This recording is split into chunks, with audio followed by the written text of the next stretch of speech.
많은 물가로 인도하시는도다. 내 영혼을 소생시키고 자기 이름을 위하여 의의 길로 인도하시는도다. 내가 사망의 음침한 골짜기로 다닐지라도 해를 두려워하지 않을 것은 주께서 나와 함께 하심이라. 주의 지팡이와 막대기가 나를 안위하시나이다.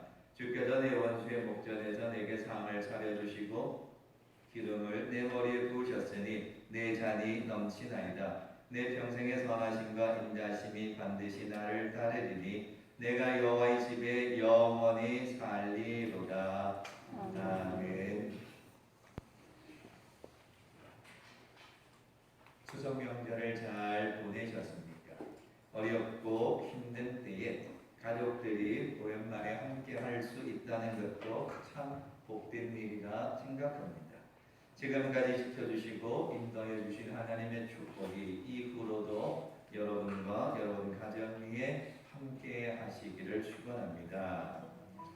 지난 5월 말에 엘로힘 하나님이라는 제목으로 하나님의 이름에 관한 설교를 하였습니다. 엘로힘 하나님 엘 엘리오, 엘로이 하나님 아도나이, 여호와 이레, 그리고 9월에 접어들어서는 여호와 라파, 여호와 샬롬, 여호와 체바오트, 그리고 오늘은 여호와 로이, 마지막 시간입니다. 이렇게 하나님의 이름에 대해서 설교를 드린 것은 힘들고 어려울 때에 결국 나의 힘은 하나님이시다라는 사실이기 때문입니다. 신앙, 우리가 믿는 신앙, 하나님, 그 신앙의 기준은 뺄 것도 덧붙일 것도 없이 그저 하나님 그 자체이기 때문입니다. 하나님을 제대로 알아야 신앙이 그 믿음 위에서 세워지는 겁니다. 운동선수들도 슬럼프에 빠지거나 어려움을 당할 때 그 운동 시작할 때에 처음의 자리로 돌아가려고 한다고 합니다. 왜냐하면 그때 처음 시작했던 그 마음이 그 슬럼프를 이겨낼 수 있기 때문이라고 합니다. 그렇듯이 성도의 신앙의 기초는 하나님입니다. 오늘 여호와의 이름에 대한 설교로는 마지막 시간인데요. 여호와 로이, 여호와는 나의 목자, 이런 뜻입니다. 시편 23편 오늘 읽었습니다. 경상도 버전이라고 인터넷에 올려진 글이 있기에 가져와 보았습니다. 경상도 어느 지역인지 모르지만 인터넷에는 경상도 버전이라고 합니다. 여호와는 내 목자인께 그라인 내 삼아 답답할 게 없대. 저 시푸른 풀뚝에 자빠져 자고 시원한 또랑가로 뜰고 가서 넬로 잡아 당기신대. 웃자든지 정신 차리고 옳게 살락하시면 다 당신 체면 때문이시락하네. 내 삐질 뻔한 꼴짝 부득이 컴컴한 데서도 간띠가 부어 당길 수 있으면 그 빽이 참말로 여간 아닙니다. 주의 몽둥이와 짝대기가 넬로 만날 지키고 죽일 놈의 운비 자식들 앞에서 상다리 부러지도록 목을 한껏 놔두고 내 대가리에 기름발이 끼네. 내 뽀프가 철철 넘쳐보네. 내 인생이 억수로 복잡다 켰다도 저 양반이 맨날 지켜준 게로 내 삼아 붙자든지 그 옆에 딱 붙어가고 때려치기도 안 갈 기다. 이게 경상도 버전인데 어느 동네인지 잘 모르겠습니다. 어떻게 그렇게 번역이 되어 있습니다. 시편 23편을 참 쉽게 표현하려 했던 것 같습니다. 성경에 보면 하나님과 우리와의 관계를 여러 가지로 표현합니다. 아버지와 아들, 주인과 종. 그런데 오늘 본문에서는 하나님과 우리와의 관계를 목자와 양으로 표현하고 있습니다. 자, 그런데 위대하신 하나님을 이 목자라고 표현하는 것은 구약의 개념으로는 아주 파격적인 표현입니다. 왜냐하면 목자는 다윗이 23편을 기록했을 그 구약 시대의 목자는 직업으로 따지면 아주 낮은 직업입니다. 정말 이 상류가 아니라 아주 노동자 가운데 가장 낮은 직분이 목자였다고 합니다. 그래서 하나님을 목자라고 표현하는 것은 구약의 개념에는 위대하신 하나님, 권능의 하나님, 전능하신 하나님이라는 그 표현에 비하면 여호와는 나의 목자. 그러니까 이건 아주 파격적으로 낮게 부르는 겁니다. 그런데 실제로 다윗은 자신이 베들레헴 목동 출신입니다. 그러니 목자와 양의 관계에 대해서 누구보다도 잘 알고 있는 사람입니다. 그래서 하나님을 다르게도 표현할 수 있었지만 양에게 있어서 목자가 얼마나 중요한지를 누구보다도 다윗이 잘 알고 있었기 때문에 하나님과 우리와의 관계를 목자와 양의 관계로 이야기를 합니다. 그렇다면 여호와 목자, 여호와 로이, 목자 되시는 하나님은 어떤 분이신가? 여호와 로이 목자 되시는 하나님은 우리를 인도하시는 하나님이십니다. 이 양은요 근시 아니어서 1.5m 정도, 채 2m 밖에 있는 걸 볼 수 없다고 합니다. 코앞에 낭떠러지가 있어도 알아보지 못하고 맹수가 노리고 있어도 알아보지 못한다고 합니다. 개나 소나 고양이나 이 다른 동물들은 멀리 갔다가도 집에 혼자 돌아오는데 양은 집을 떠나가 버리면 혼자 집을 찾지 못한다고 합니다. 그래서 이사야서에서는 각기 제 길로 가버린 양이라는 표현을 이사야는 사용하는 겁니다. 그래서 앞에 적이 있는지 맹수가 있는지 낭떠러지가 있는지 어디가 집인지 양은 찾을 수가 없답니다. 그래서 그 목자는 그 양을 잘 이끌고 푸른 초장이 어디인지 쉴 만한 물가가 어디인지 잘 인도하는 것, 이끌어가는 것, 그것이 목자라는 겁니다. 다윗 역시도 이 사울 왕의 잘못된 질투로 인하여 쫓겨가는 신세가 됩니다. 사울의 왕에게 잡히면 죽을 수밖에 없는 상황 가운데서 어디로 가야 할지 몰랐지만 하나님은 목자가 되셔서 때로는 동굴로, 때로는 블레셋 땅으로, 때로는 저 깊은 산골짜기로 그 도망다니는 다윗을 잘 인도해 주신 분, 그래서 결국에는 왕의 자리로 이끌어 주신 분이 하나님이십니다. 그래서 다윗은 자기가 살아가는 인생 동안에 나를 이끌어 주신 분이 하나님이신데 그 하나님을 무엇으로 표현할 수 있을까? 목자다. 여호와로이 양을 치는 목자와 같이 그 하나님은 나의 목자다라고. 그래서 다윗은 목자 대신 하나님을 고백하는데 그 목자 대신 하나님은 우리를 인도하시는 분이다. 사실 우리는 한치 앞을 알 수 없는 인생을 살아갑니다. 이 땅에서 100년을 살아도 1000년을 살았다 해도 내일 어떻게 될지 모르는 시대입니다. 더욱이 코로나 시대에 앞으로 인생이 어떻게 펼쳐질지 모르기 때문에 우리는 모두가 인생의 초보 운전자와 같습니다.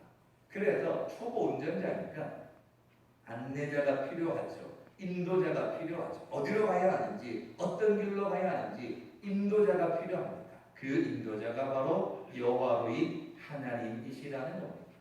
그래서 예수님이 오셔서 하신 말씀이 내가 곧 길이요 진리요 생명이다. 그래서 선한 목자 되신 예수님, 길이요 진리요 생명이니 나를 따라오라. 그래서 우리는 그 예수님, 그 하나님을 따라가면 우리 인생의 인도자 대신에 그 하나님을 따라가기만 하면 우리 인생은 축복이 된다라는 겁니다. 나를 따라오너라 예수께서 말씀하셨습니다. 따라간다는 건 맡기고 따라간다는 겁니다. 그러면 목적지에 도착하는 겁니다. 대구에서 서울까지 야간에 고속도로를 달립니다. 라이트를 켜야 됩니다. 그런데 그 자동차의 라이트는 그저 몇 미터 앞입니다. 좀 멀리 보낸다 하더라도 20-30m 앞일 뿐인 거지 그 자동차의 그 깜깜한 밤의 그 라이터는 서울까지 비춰주는 게 아닙니다. 그저 내가 달리는 10m 앞에, 20m 앞에, 30m 앞에를 훤히 비춰줍니다. 그런데 그 길을 따라갔더니 목적지에 도착하게 되는 겁니다. 비추어주는 길을 따라가면 어느 순간인가 목적지에 도착한다는 겁니다. 그런데 어리석은 우리는 출발하면서부터 라이트를 켰으니까 우리의 인생의 정답을 알려달라고 할 때가 많습니다. 우리가 목자 되신 하나님 이렇게 설명하고 우리를 인도하시는 하나님 이렇게 말했더니 우리가 좀 성급한 나머지 자동차를 타자마자 서울까지 도착하게 해달라, 자동차를 키자마자 내 인생의 길이 어떻게 되는지 하나님 다 알려달라고 우리는 너무 성급하게 요청할 때가 많다는 겁니다.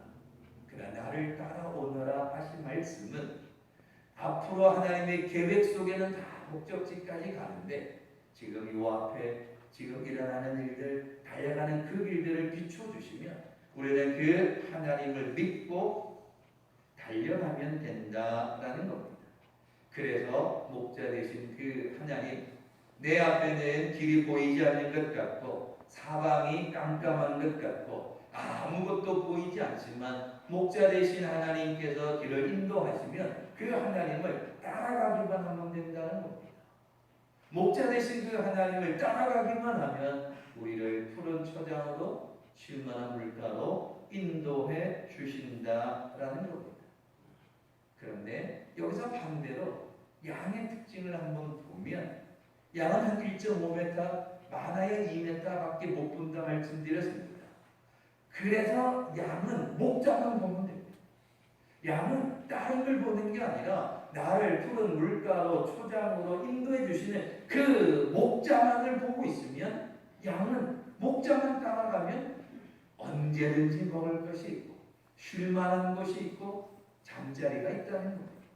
그렇듯이 오늘 우리는 한치 앞으로 할 수 없지만 그러나 우리의 인도자 되시는 그 여호와의 하나님을 믿고 나아가면 하나님은 우리를 푸른 초장으로 쉴만한 물가로 인도해 주시는 하나님이시다.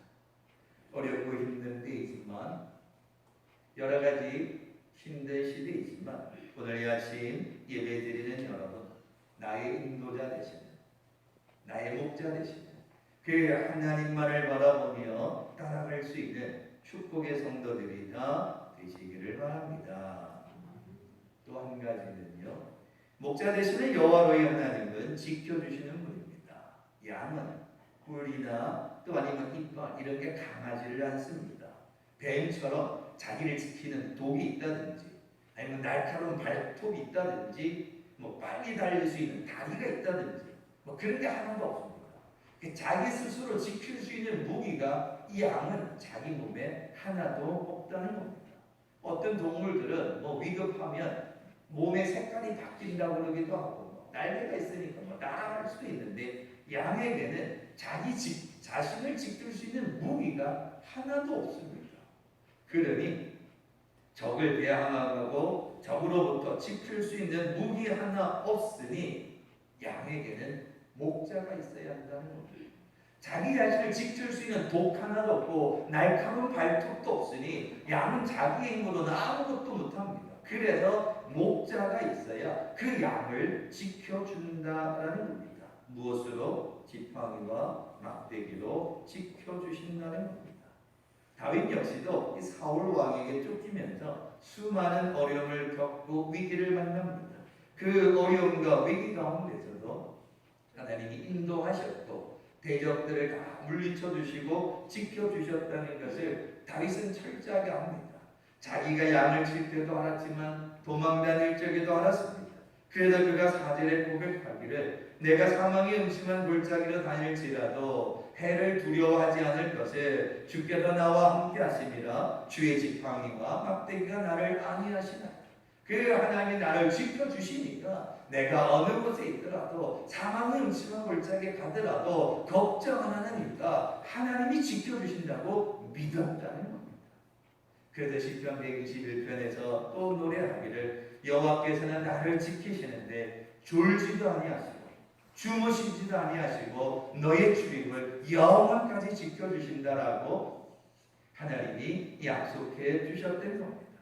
하나님께서는 거친 홍해바다 앞에서 이스라엘 백성들을 지켜주셨고 하나님께서는 감당할 수 없는 미디안 군대 앞에서 이스라엘 백성들을 항아리와 횃불을 통하여 이기게 하셨고 하나님께서는 뜨거운 풀무불 속에서도 굶주린 사자굴 속에서도 지켜주셨습니다.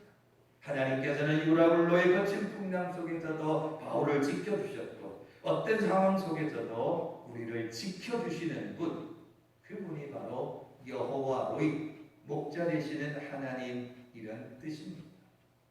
그런데 여기서 또 한 가지, 이 목자가 들고 있는 이 지팡이와 막대기의 역할입니다. 이 지팡이는 적들이 오거나 산원 맹수가 오거나 할 때마다 물리치는 도구가 되기도 합니다. 그런데 이 양들이요, 양의 특징 가운데 이 자기들끼리 잘 달라붙는다고 합니다. 양은 털이 많은데 자기들끼리 달라붙으면 서로 이 더운 날에 달라붙어 있으면 탈진하는 경우가 많답니다. 그래서 이 지팡이로 엉덩이를 툭툭 건드리면 달라붙지 말고 좀 떨어져라, 이런 뜻으로 지팡이로 툭툭 건드린다는 겁니다. 뿐만 아니라 이 양들이 대열을 지어서 쭉 물가로 가야 되는데 이 엉뚱한 길로 가는 양이 있으면 그 지팡이로 또 툭툭 건드린답니다. 그러면 그 양이 이탈했다가 다시 들어와서 다 함께 그 길로 간다는 거죠. 이 지팡이는 대적들을 물리쳐 주시는 지팡이이기도 하지만 양들을 올바른 길로 가게 이끌어주는 지팡이도 된다는 겁니다. 그걸 다르게 설명드리면, 오늘 우리가 신앙생활하며 살아갈 때도 목자 되신 하나님은 우리를 향하여서 지팡이를 드실 때가 있다는 겁니다. 막대기로 때리면 아픕니다. 막대기로 맞으면 당연히 아픕니다. 그럼에도 불구하고 이 목자가 양을 때리는 이유가 뭡니까? 나쁜 길로, 잘못된 길로 가지 말라고 때린다는 겁니다. 오늘 우리의 목자 되신 하나님은 우리를 너무나도 사랑하셔서 우리가 죄악된 길로, 멸망의 길로, 심판의 길로 가려 하실 때 때로 하나님의 지팡이를 드시자 우리를 때릴 때가 있다는 겁니다. 그건 우리를 미워해서가 아닙니다. 사랑하는 주의 자녀들이 엉뚱한 길로 가는데, 죄악된 길로 가는데 어찌 그냥 보고 있을 수 있겠습니까? 여러분의 자녀들이 잘못된 길로 간다, 정말 죄악의 길로 빠진다, 그러면 두 손 두 발 놓고 지켜보고 계시겠습니까? 아니면 데려와서 야단을 쳐서라도 올바른 길로 보내겠습니까?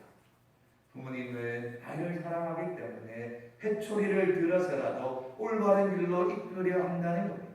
사무엘하 7장에 이르기를 나는 그에게 아버지가 되고 그는 내게 아들이 되리니 그가 만일 죄를 범하면 내가 사람의 매와 인생의 채찍으로 징계하려니. 이 산업목자 되신 하나님의 이 지팡이는요, 우리를 공격하는 적들을 막아줍니다.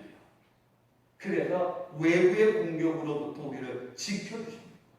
뿐만 아니라 우리가 죄악된 길로, 나쁜 길로, 우리가 멸망의 길로 가려 할 때 우리를 채찍질하셔서 우리를 지켜주시는 분이 우리의 목자 되신 여호와의 하나님이시라는 겁니다. 그래서 하나님께서 지팡이로 엉덩이를 찰싹 때리면 양의 입장에서는 아프겠죠. 아프지만 목자가 내가 잘못된 길로 가니까 나를 깨닫게 하려고 목자가 지팡이로 내 엉덩이를 때리는구나라고 양이 생각한다는 겁니다. 오늘 우리도 인생 살아가는 가운데 어려운 시험이 있다, 어려운 문제가 있다, 때로는 걱정거리가 있다, 감사하셔야 됩니다. 왜? 하나님이 나를 사랑하셔서 내가 잘못된 길로 가니까, 내가 하나님과 멀어지니까 하나님이 채찍질하시는 겁니다. 내가 죄악된 길로 빠지려 하니까 하나님이 나를 다시금 축복의 자리로 옮겨가시려고 이런 걱정거리를 주셨구나. 하나님이 지팡이로 지금 나를 때리시는구나. 감사하셔야 됩니다. 왜? 사랑하시기 때문에. 이처럼 하나님은 때로 우리를 막대기로 지켜주시기도 하고 징계하시기도 하는 여호와의 하나님. 그래서 외부로부터도 지켜주시고 우리가 잘못된 길로부터 지켜주시는 여호와의 하나님이시다라는 겁니다. 마지막 하나는요. 이 여호와의 목자 되시는 하나님은 생명을 내어놓는 목자입니다. 목자는 양을 위해 기꺼이 목숨을 내어놓습니다. 예수님께서도 나는 선한 목자라. 선한 목자는 양들을 위하여 목숨을 버린다. 이렇게 이야기합니다. 누가복음 15장에는 잃어버린 한 마리 어린 양에 대해서 이야기합니다. 목자가 100마리 양을 데리고 가는데 한 마리 양을 잃어버렸습니다. 그래서 그 나머지 99마리를 두고 한 마리 양을 찾으러 갑니다. 아까워서인가? 아닙니다. 오히려 남아있는 99마리가 경제적인 가치로 따지면 한 마리 뭐 잃어버려도 99마리가 소중하지. 한 마리 찾으러 갔다가 이 99마리가 다른 맹수에게 잡혀 먹으면 더 손해 아닙니까? 그러니 한 마리 잃어버려도 99마리를 지켜야 되는 것이 세상의 이치로 맞을지 모릅니다. 그런데도 목자는 그 한 마리 양을 찾아갑니다. 아까워서도 아닐 것이고 손해가 되어서도 아닐 것입니다. 그 양을 찾으러 갔다가 목자가 낭패를 당할 수도 있고 목자가 다른 동물로부터 공격당할 수도 있고 두고 온 양들이 어려움을 당할 수 있음에도 불구하고 잃어버린 한 마리 양을 찾아 나선다는 것, 목자에게 있어서는 그 99마리나 한 마리의 그 어린 양의 생명도 소중하다는 것. 목자에게 있어서는 그 어린 양 하나하나가 모두가 다 똑같은 존재라는 겁니다. 그래서 그 잃어버린 양을 찾아가서 자기의 생명을 잃어버린다 할지라도 어려움을 당한다 할지라도 목자 되신 하나님 그 어린 양을 찾아온다는 겁니다. 그 선한 목자 되신 예수님, 나는 양을 위해 목숨을 잃어버릴 수도 있다. 그래서 십자가에서 우리를 위해 죽으신 거죠. 이처럼 여호와의 목자 되시는 하나님은 우리 자신을 위하여서 희생하시면서 우리를 지켜주시는 분이 선한 목자 되신 하나님이다. 이게 여호와의 목자 되시는 하나님의 은혜입니다. 그럼 이제 결론인데요. 하나님은 우리를 인도하신다. 지켜주신다. 우리를 위해 생명을 희생하시는 분이 목자 되신 하나님, 여호와의 하나님. 만군의 여호와 하나님, 여호와 샬롬의 하나님, 여호와 라파 하나님, 하나님의 이름을 다 이제 말씀을 드렸습니다. 그러면 오늘 마지막 시간의 결론은 뭡니까? 내가 하나님을 믿느냐 하는 겁니다. 하나님은 어떤 분이신지 우리가 지식적으로는 다 알고 있는데 정말 그 하나님을 내가 믿느냐 하는 겁니다. 하나님은 어떤 분인지 성경을 통해 다 읽었지만 정말 하나님을 믿느냐 하는 것입니다. 그런데 다윗은 시편 23편에서 뭐라고 이야기하는가 하면 1절에 여호와는 나의 목자시니 내가 부족함이 없답니다. 왜 부족함이 없을까요? 도망다니는데 어려움을 당하는데 왜 부족함이 없을까요? 오늘 정말 여러분 신앙생활하면서 정말 내가 부족함이 없습니까? 그런데 실제 현실은 전부 다 부족한 겁니다. 건강도 부족하고 지혜도 부족하고 물질도 부족하고 전신만신에 다 부족한 것밖에 없습니다. 그런데 교회 오면 믿음은 설교는 여호와는 나의 목자시니 내게 부족함이 없다. 근데 현실은 이것도 모자르고 저것도 모자르고 전부 다 부족한데 왜 여호와는 나의 목자시니 내게 부족함이 없다라고 다윗은 고백하고 있을까? 그건 다윗은 물질을 보고 건강을 보고 세상에 살아가는 여러 이익을 보고서 만족함을 누린 것이 아니었습니다. 다윗의 참된 고백은 그 여호와 하나님 나를 인도하시고 나를 지켜주시고 나를 위해 희생하시는 그 목자 되신 그 하나님이 나의 하나님이 되셨다는 그 하나님 한 분만을 믿는 그 믿음으로 인해서 이것이 없어도 저것이 없어도 하나님만을 믿으면 그 하나님만으로 나는 충분하다. 이게 다윗의 고백이었습니다. 오늘 아침 여러분은 어떻습니까? 하나님이 건강도 주시고 물질도 주시고 자녀들도 잘 되고 계획하는 것도 다 잘 되죠. 부족함이 없으면 그 하나님은 나의 하나님이시고, 내가 여러 가지 연약하고 몸도 약하고 부족한 것도 많아져 내게는 참 없는 것이 너무 많으면 그 하나님은 나의 하나님이 아니십니다. 오늘 우리가 하나님의 이름에 관한 여러 설교를 드렸지만 가장 중요한 것은 그 하나님을 내가 믿어야 한다는 겁니다. 어떤 하나님으로? 나의 목자 되신 하나님으로 나를 인도하시고 지켜주시고 나를 위해 희생하시는 그 나의 하나님, 나의 목자 되신 하나님, 그 하나님이 나와 함께 하신다는 그 사실 하나만으로도 우리가 기뻐할 수 있는 믿음이 될 때에 그 무화과 나무의 열매가 외양간에 속 없을지라도 난 여호와로 인하여 즐거워, 난 여호와로 인하여 기뻐할 수 있는 그런 믿음이 된다는 겁니다.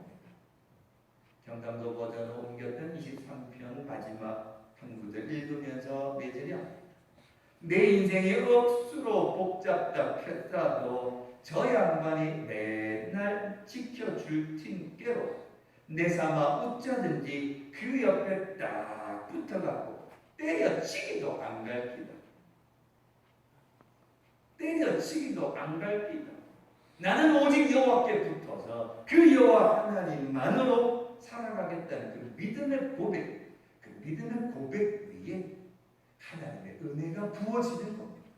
그 믿음의 고백이 있을 때 하나님의 한량없는 은혜가 내 잔이 넘치도록 부어주시는 은혜가 그 믿음의 고백 위에 부어지는 겁니다.